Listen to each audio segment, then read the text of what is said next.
Welcome back to the channel. हमारा topic था rules of debit and credit, right. तो चलो आज की वीडियो स्टार्ट करते हैं विद क्वेश्चन नंबर 61। क्वेश्चन है, consider the following statements regarding the treatment of a bank overdraft and statements are: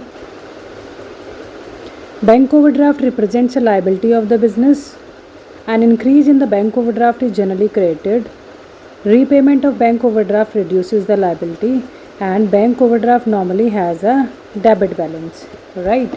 तो पहले थोड़ा समझते हैं। बैंक ओवरड्राफ्ट का मतलब है कि बिजनेस ने बैंक अकाउंट से अपने अवेलेबल बैलेंस से ज़्यादा अमाउंट विड्रॉ कर लिया है, इसलिए बैंक ओवरड्राफ्ट के लिए बिजनेस के लिए लायबिलिटी होती है। एंड फर्स्ट स्टेटमेंट है हमारे पास, bank overdraft represent a liability of the business. Yes, ये स्टेटमेंट बिल्कुल करेक्ट है। यानी बिज़नेस को बैंक को अमाउंट रीपे करना है, इसलिए ये लायबिलिटी है।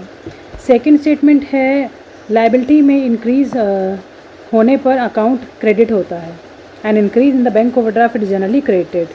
यस, ये स्टेटमेंट भी बिल्कुल करेक्ट है, इसलिए बैंक ओवरड्राफ्ट इंक्रीज होने पर ओवरड्राफ्ट अकाउंट को क्रेडिट किया जाता है। Third one is repayment of bank overdraft reduces liability. Yes, ये स्टेटमेंट भी बिल्कुल करेक्ट है। जब बैंक ओवरड्राफ्ट का रीपेमेंट करता है लायबिलिटी डिक्रीज़ होती है। लायबिलिटी डिक्रीज़ होने पर हम अकाउंट को डेबिट करते हैं।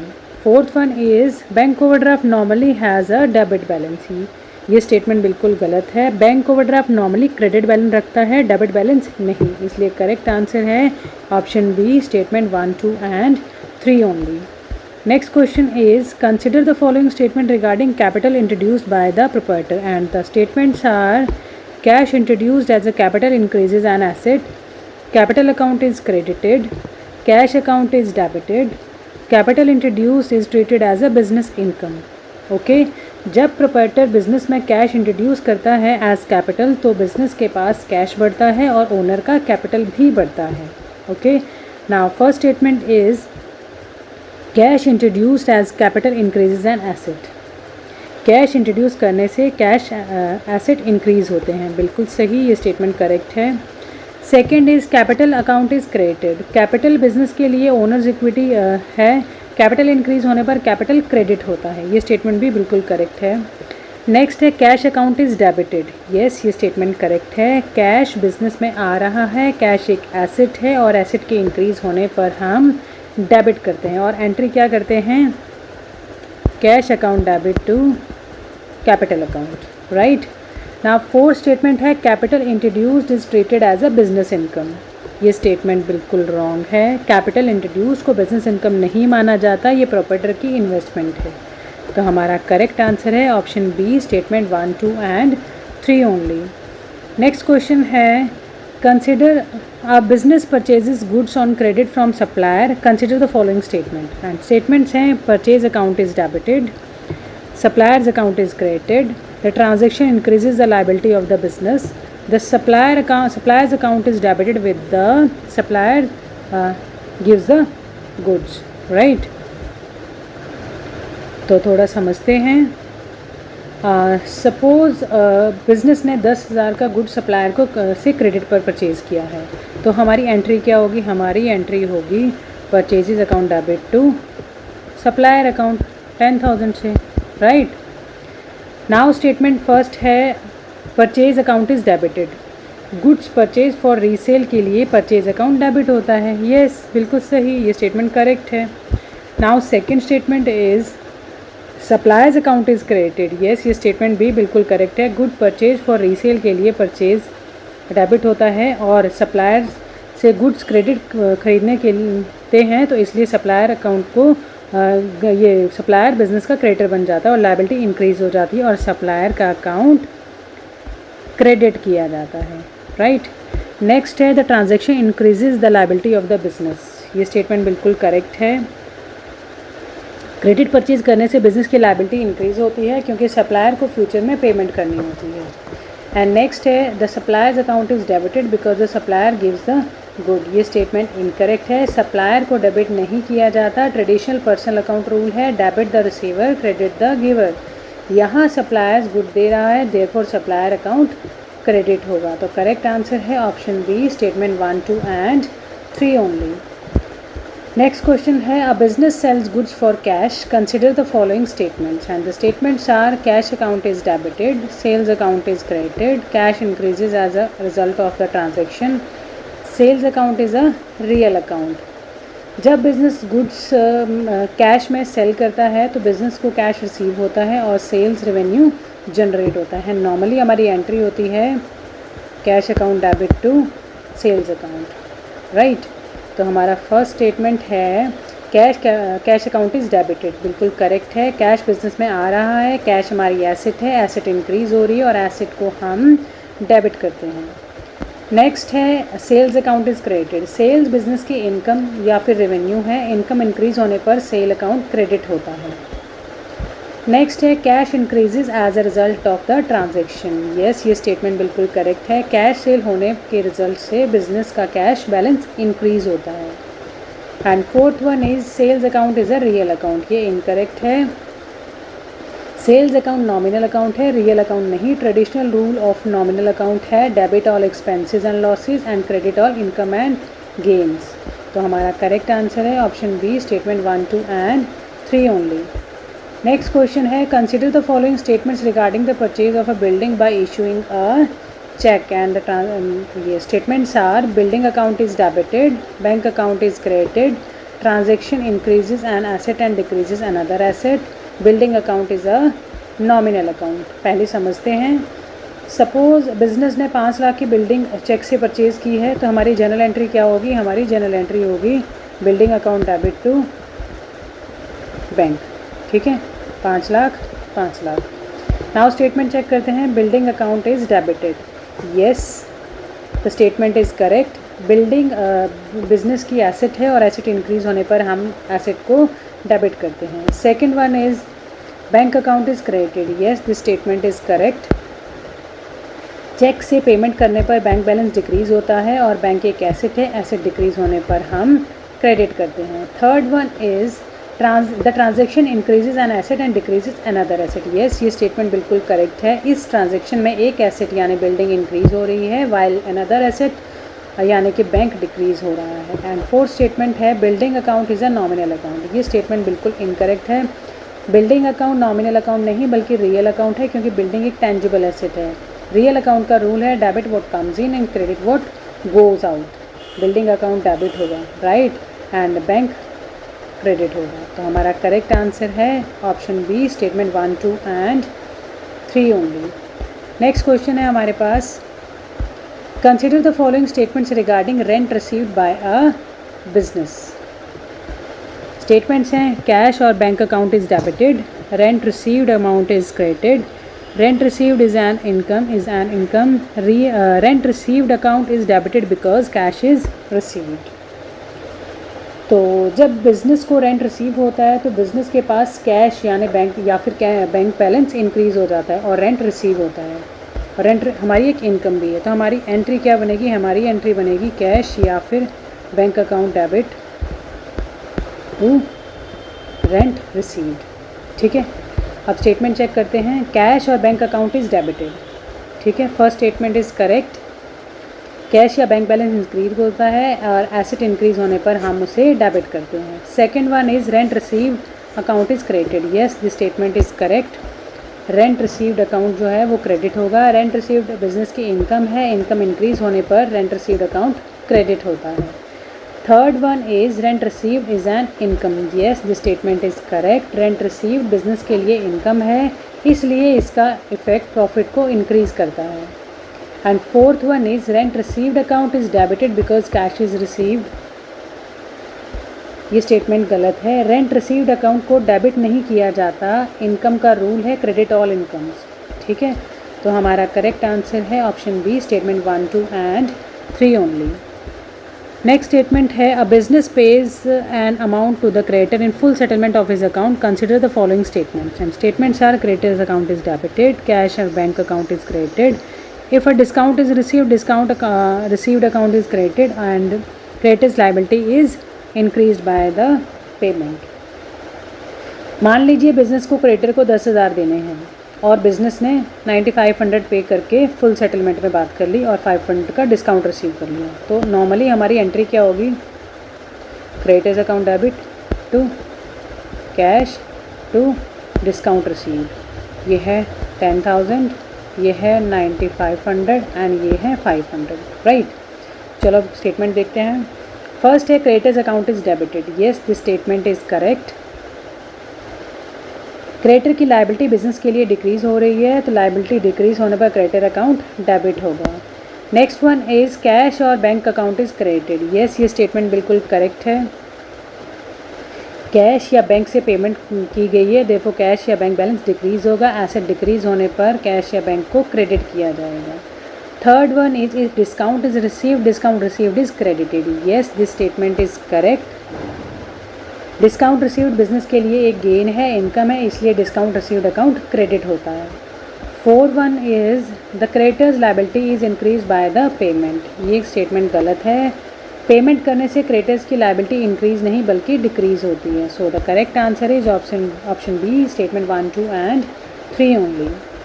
Next one is consider the following statement regarding a debtor who pays less than the amount due because of discount allowed, and the statements are debtor account is credited with total amount settled, cash or bank account is debited by the amount actually received, and discount allowed account is debited, and fourth one is the amount receivable from the debtor increases. तो suppose debtor से 10,000 receive करने हैं लेकिन 500 discount allow कर दिया गया है और अब रिसीव कितने होंगे 9,500, तो हमारी एंट्री क्या होगी, कैश या bank account debit, discount allowed account debit to debtor account, 9,500, 500 and 10,000 debtor, ठीक है। चलो अब स्टेटमेंट देखते हैं। हाँ, debtor account is credited with the total amount settled, yes this statement is correct. Debtor account को टोटल अमाउंट से settle किया जाएगा, यानी 10,000 से क्रेडिट किया जाएगा। सेकंड स्टेटमेंट इज कैश और bank account is debited with the amount actually received, yes this statement is correct. Cash या बैंक का जो भी अकाउंट है उसको जो नेट अमाउंट हमें मिला है उसे डेबिट किया जाएगा। Third one is discount allowed is also debited, yes this discount allowed भी डेबिट होगा। डिस्काउंट अलाउड बिजनेस के लिए एक लॉस है, एक्सपेंस है, एक्सपेंसेस और लॉसेस को डेबिट करते हैं, इसीलिए डिस्काउंट अलाउड डेबिट होगा। And fourth one is the amount receivable from the debtor increases, incorrect, ये स्टेटमेंट गलत है। डिस्काउंट अलाउड करने के बाद डेटर से रिसीवेबल अमाउंट डिक्रीज होता है, इंक्रीज नहीं। तो करेक्ट आंसर है option B, statement 1, 2 and 3 only. Next question is consider the following statement regarding an increase in owner's equity, and the statements are additional capital introduced by the owner increases equity, capital account is normally credited with capital increases, profit increases owner's equity, and drawing increase owner's equity, right। Owners equity का मतलब है business में proprietor का interest है, capital और cumulated profits owner की equity को increase करते हैं। And the first statement is additional capital introduce by the owner increases equity, yes this statement is correct. Additional capital introduce करने से ओनर की इक्विटी इंक्रीज होती है। Second one is capital amount is normally created when capital increases, yes this statement is also correct. Capital account owners equity को represent करता है और capital increase होने पर कैपिटल क्रेडिट होता है। Third one is profit increases owner equity, ठीक है, ये स्टेटमेंट भी बिल्कुल करेक्ट है। प्रॉफिट बिजनेस की ओनर की इक्विटी को इंक्रीज करता है। इसका सिंपल फार्मूला है closing capital is equal to opening capital plus profit plus additional capital minus drawings. Fourth one is drawings increase owners equity, ये स्टेटमेंट इनकरेक्ट है। ड्रॉइंग्स ओनर इक्विटी को increase नहीं करते, डिक्रीज करते हैं। तो फाइनल आंसर है option B, statement 1, 2 and 3 only. Third one is consider the following statement regarding loss of goods due to abnormal events, and statements are loss of goods due to fire may be treated as a loss, loss by fire account is generally debited when the loss is recognized, goods or inventory account is credited to remove the lost goods, such loss increases business profit। अगर business के goods fire की वजह से destroy हो जाते हैं या तो ये अब नॉर्मल लॉस माना जाता है। फॉर एग्जांपल 20,000 के गुड्स फायर में डिस्ट्रॉय हो गए तो जनरल एंट्री क्या होगी, जनरल एंट्री होगी loss by fire to goods या इन्वेंट्री अकाउंट, ठीक है। एंड फर्स्ट स्टेटमेंट है loss of goods due to fire may be treated as a loss. Yes, this statement is correct. Fire की वजह से गुड्स का loss business के लिए लॉस है. नेक्स्ट है loss by fire account is generally debited when the loss is recognise. Yes, this statement is correct. Loss recognise होने पर loss by fire account debit किया जाता है क्योंकि losses are debited. Third one is goods या inventory is credited to remove the loss of goods. Yes, this statement is correct.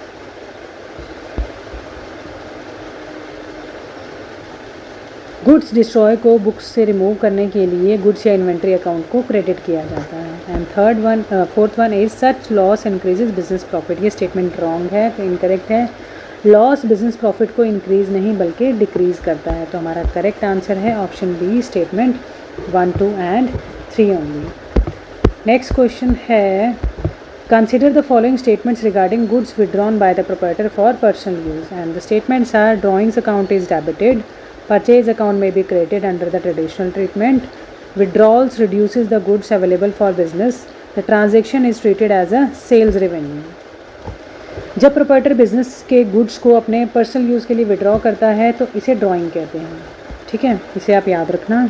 And statements देखते हैं. First statement है drawing account is debited. Yes, this statement is correct. Personal use के लिए goods withdraw करने पर drawing account debit होता है. Second, purchases account में भी credited under the traditional treatment. ये स्टेटमेंट भी बिल्कुल करेक्ट है. ट्रेडिशनल अकाउंटिंग ट्रीटमेंट में goods withdrawn for personal use के केस में परचेज अकाउंट क्रेडिट किया जाता है और इसकी एंट्री होती है drawing account debit to purchases account. ठीक है. And third one is the withdrawals reduces the goods available for business. Yes, ये स्टेटमेंट भी बिल्कुल करेक्ट है. गुड्स बिजनेस से बाहर पर्सनल यूज़ के लिए चले गए हैं, इसलिए बिज़नेस के लिए अवेलेबल गुड्स रिड्यूस हो जाते हैं. Right. And fourth one is the transaction is treated as a sales revenue. ये स्टेटमेंट इनकरेक्ट है, रॉन्ग है. पर्सनल विड्रॉल्स को सेल्स रेवेन्यू नहीं माना जाता, ये प्रोप्राइटर की ड्राइंग्स होती हैं. राइट. तो हमारा करेक्ट आंसर है option B, statement 1, 2 and 3 only. Next question is consider the following statements about the effect of profit and loss on capital, and the statements are profit increases owner's equity, loss decreases owner's equity, profit is generally represented by a credit balance in the profit and loss account before transfer, and loss is recorded as an assets. ठीक है. and statements हैं profit increases owner's equity.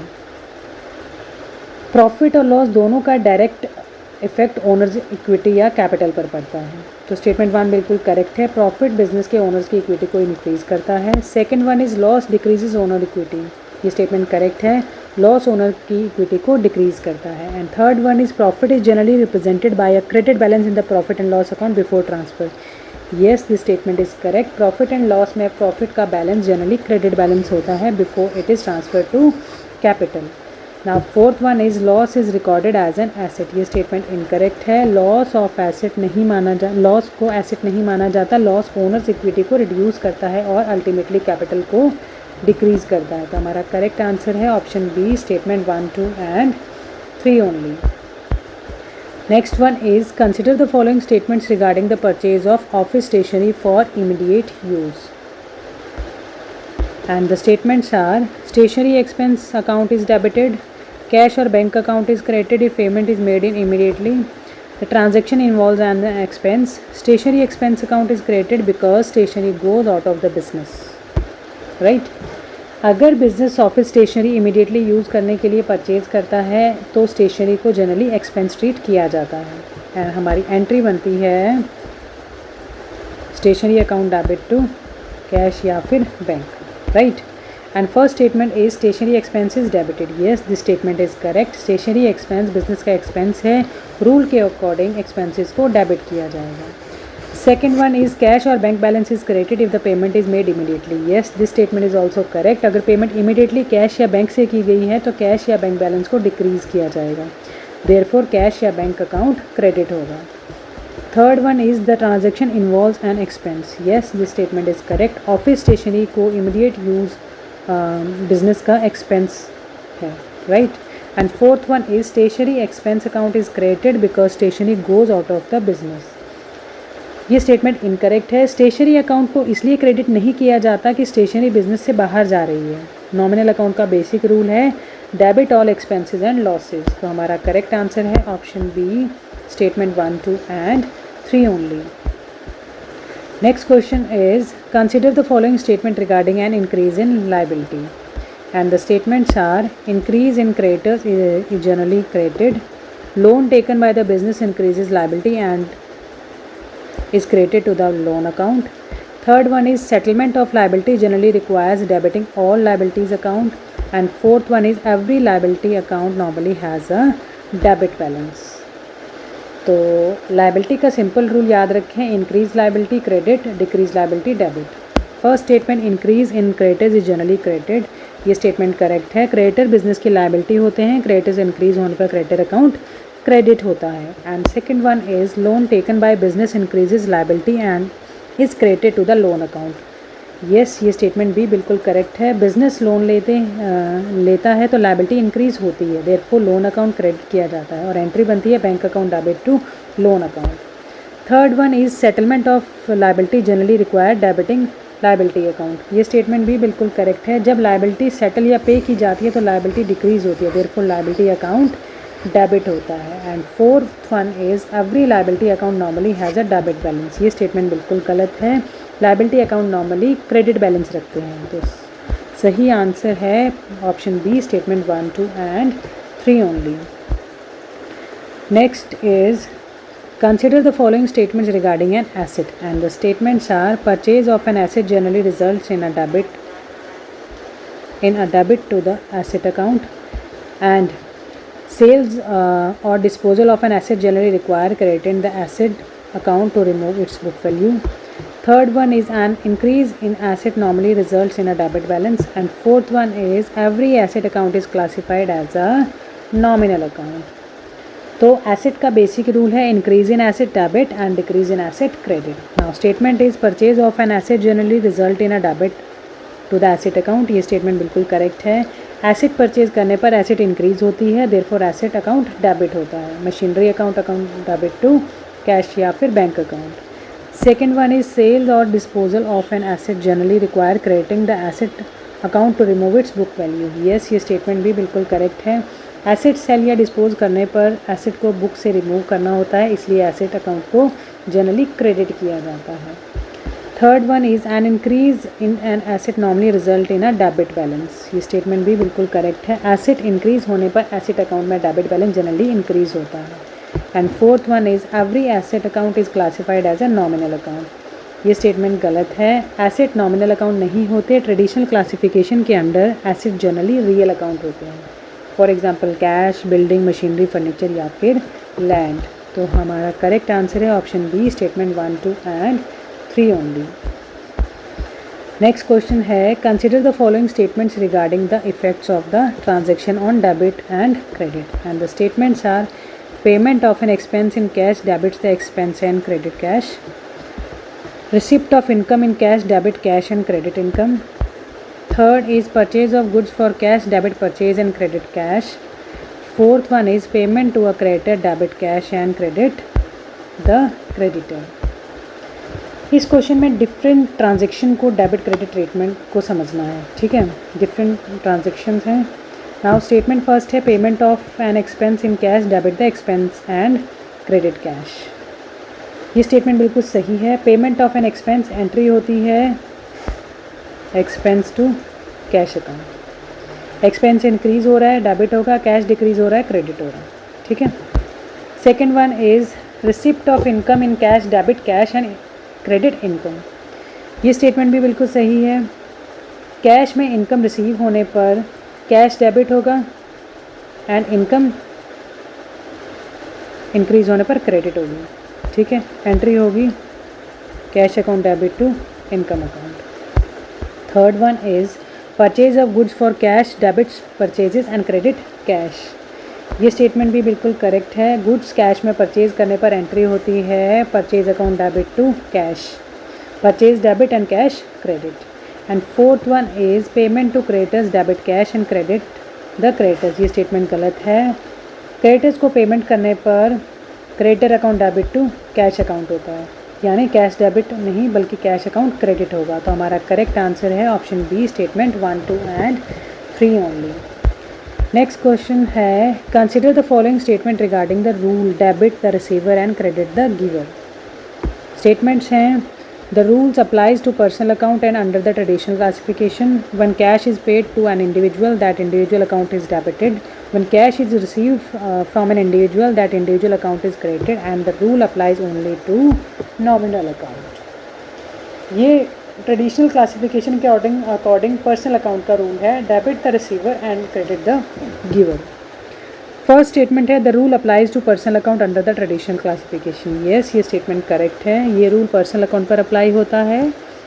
Second, when cash is paid to an individual that individual account is debited. ये statement बिल्कुल correct है। अगर cash किसी individual को पे किया जा रहा है तो वो इंडिविजुअल कैश रिसीव कर रहा है, रिसीवर डेबिट होगा, इसलिए इंडिविजुअल अकाउंट डेबिट होगा। Third one is when cash is received from an individual that individual account is credited. ये स्टेटमेंट भी बिल्कुल सही है। अगर कैश किसी इंडिविजुअल से रिसीव होता है तो वो इंडिविजुअल गिवर है और गिवर को हम क्रेडिट करते हैं, इसलिए इंडिविजुअल अकाउंट क्रेडिट होगा। Fourth one is the rule applies only to nominal account. ये स्टेटमेंट इनकरेक्ट है, ये रूल नॉमिनल अकाउंट पर अप्लाई नहीं होते। नॉमिनल अकाउंट का रूल है debit all expenses and losses, credit all income and gain. तो हमारा करेक्ट आंसर है ऑप्शन बी, स्टेटमेंट 1, 2 एंड 3।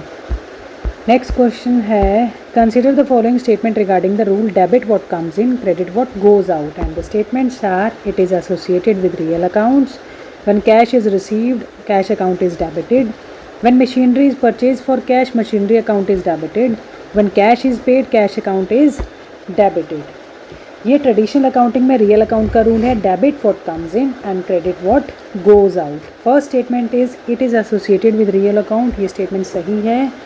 ये रूल रियल अकाउंट से एसोसिएटेड है, cash machinery building land etcetera, ठीक है। Second one is when cash is received cash account is debited. ये statement भी सही है, कैश रिसीव होता है यानी कैश बिजनेस में कम इन आता है, देयरफॉर कैश अकाउंट डेबिट होता है। Third one is when machinery is purchase for cash machinery account is debited. ये स्टेटमेंट बिल्कुल सही है, मशीनरी परचेज करने पर मशीनरी बिजनेस में आ रही है, मशीनरी अकाउंट डेबिट होगा क्योंकि एसेट हमारी बढ़ रही है। And fourth one is when cash is paid cash is debited. ये स्टेटमेंट रॉन्ग है, कैश पे करने पर बिजनेस से कैश जाता है, देयरफॉर कैश अकाउंट क्रेडिट किया जाता है, डेबिट नहीं। तो करेक्ट आंसर है option B, statement 1, 2 and 3 only. Next question is consider the following statements regarding the rule for nominal accounts and statements are, expenses are debited, losses are debited, incomes are credited and gains are debited. Nominal account का golden rule है, debit all expenses and losses, credit all income and gains. And statement 1 is expense are debited. ये statement सही है, expense को debit किया जाता है, for example rent account debit to cash. Second one is losses are debited. ये statement भी बिल्कुल सही है, लॉसेज को डेबिट किया जाता है, for example loss by fire debit होगा। Third one is income are credited. Yes, ये स्टेटमेंट करेक्ट है, इनकम को क्रेडिट किया जाता है, for example cash account debit to rent received. And fourth one is gain are debited. Incorrect, ये statement wrong है, gain को डेबिट नहीं किया जाता, गेन इनकम को क्रेडिट किया जाता है। तो हमारा करेक्ट आंसर है option B, statement 1, 2 and 3। Next one is consider the following statement regarding the overall debit credit mechanism and the statements are, debit and credit are two sides of recording transactions. The existence of a debit entry does not by itself mean that the business has incurred an expense. The existence of credit entry does not by itself mean the business has earned income, and the nature of the account determines whether an income is recorded on the debit or credit side. ये क्वेश्चन debit credit का overall concept test करता है and statement 1 कहता है debit and credit are two sides of recording transaction. तो ये statement बिल्कुल सही है, डेबिट और क्रेडिट अकाउंटिंग ट्रांजैक्शन को रिकॉर्ड करने के दो साइड्स हैं, हर ट्रांजैक्शन में generally at least one side debit और वन क्रेडिट होगा। नेक्स्ट है, the existence of a debit entry does not by it self mean that the business has incurred an expense. ये स्टेटमेंट भी बिल्कुल करेक्ट है, डेबिट एंट्री का मतलब automatically expense नहीं होता। For example machinery account debit, यहाँ डेबिट हुआ है लेकिन मशीनरी एक एसेट है, एक्सपेंस नहीं है। The existence of credit entry does not by it self means that the business has earned income. ये स्टेटमेंट भी बिल्कुल करेक्ट है। क्रेडिट एंट्री का मतलब ऑटोमेटिकली इनकम नहीं होता। For example loan account credit, यहाँ क्रेडिट हुआ है लेकिन लोन इनकम नहीं बल्कि लाइबिलिटी है। The nature of account determines whether an increase in recorded on the debit और क्रेडिट साइड। यस, ये स्टेटमेंट बिल्कुल करेक्ट है। किसी अकाउंट में इंक्रीज डेबिट होगा, किसी में क्रेडिट, ये अकाउंट के नेचर पर डिपेंड करता है। For example asset increase debit, liability increase credit, expense increase debit and income increase credit. Right, तो हमारा करेक्ट आंसर है option D, statement 1, 2 and 3 and 4। ठीक है, तो आई होप आपको ये कंसेप्ट समझ आ रहा है और भी इसमें कुछ कंसेप्ट हैं जो आपको याद रखने एंड समझने ज़रूरी हैं। तो नेक्स्ट वीडियो में वो कंसेप्ट लेके आऊँगी मैं। Right, thank you so much.